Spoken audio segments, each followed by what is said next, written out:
আসসালামু আলাইকুম। আমার নতুন ইউটিউব টিউটোরিয়াল ভিডিওতে আপনাদের সবাইকে স্বাগতম।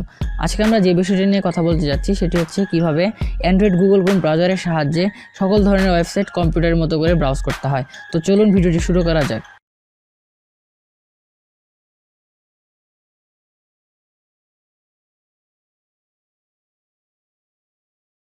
এজন্য প্রথমে আপনি আপনার ফোন থেকে গুগল ক্রোম ব্রাউজারটি ওপেন করবেন। গুগল ক্রোম ব্রাউজারটি ওপেন করার সাথে সাথে আমরা তাদের হোম পেজে চলে আসব। এখান থেকে আমরা যে কোনো একটি ওয়েবসাইটে প্রবেশ করব। যেমন এখানে আমরা techmemon.blogspot.com-এ যাব, যা আমার পার্সোনাল ব্লগ। এই ওয়েবসাইটে আপনারা দেখতে পাচ্ছেন যে এটা অ্যান্ড্রয়েড ভিউ রয়েছে।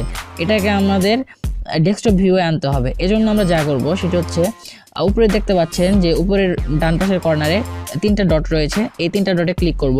ক্লিক করার সাথে সাথে একটি ফ্লাইআউট মেনু আসবে, যেখান থেকে আমরা ডেস্কটপ সাইট যে অপশনটি রয়েছে এখানে শুধু টিক মার্ক দিয়ে দিব। টিকমার্ক দেওয়ার পরে এটা আরেকবার লোড নেবে। লোড নেওয়ার পরে আমরা দেখতে পাচ্ছি এটা পোর্ট্রেট মোডে আছে। এক্ষেত্রে আমরা যেটা করব সেটা হচ্ছে স্ক্রল ডাউন করে উপর থেকে ফ্লাইআউট মেনুটা সেখান থেকে আমরা অটো রোটেট অবস্থায় এনেবল করে দেব। অটো রোটেট অবস্থায় এনেবল করার পর আমরা ফোনটাকে ল্যান্ডস্কেপ মোডে রাখবো। ল্যান্ডস্কেপ মোডে যদি আমরা রাখি তাহলে অটোমেটিক আমাদের ফোনটা সরাসরি কম্পিউটার ভিউয়ে কনভার্ট হয়ে যাবে। এক্ষেত্রে আমরা আমাদের ওয়েবসাইটটি পেয়ে গেছি। কিছু কিছু ওয়েবসাইট রয়েছে যেমন ইউটিউব এবং ফেসবুকের মতো, আর সেগুলোতে দেখা যায় যে অ্যান্ড্রয়েড এবং কম্পিউটারের জন্য আলাদা আলাদা ওয়েব পোর্টাল থাকে। যেমন ফেসবুকের ক্ষেত্রে কম্পিউটারের জন্য www.facebook.com অথবা web.facebook.com থাকে, কিন্তু অ্যান্ড্রয়েডের জন্য m.facebook.com, অ্যান্ড্রয়েড না, শুধু যে কোনো ধরনের স্মার্টফোন ডিভাইসের জন্য m.facebook.com। আবার ইউটিউবের জন্য আপনারা একইভাবে জানেন যে m.youtube.com রয়েছে।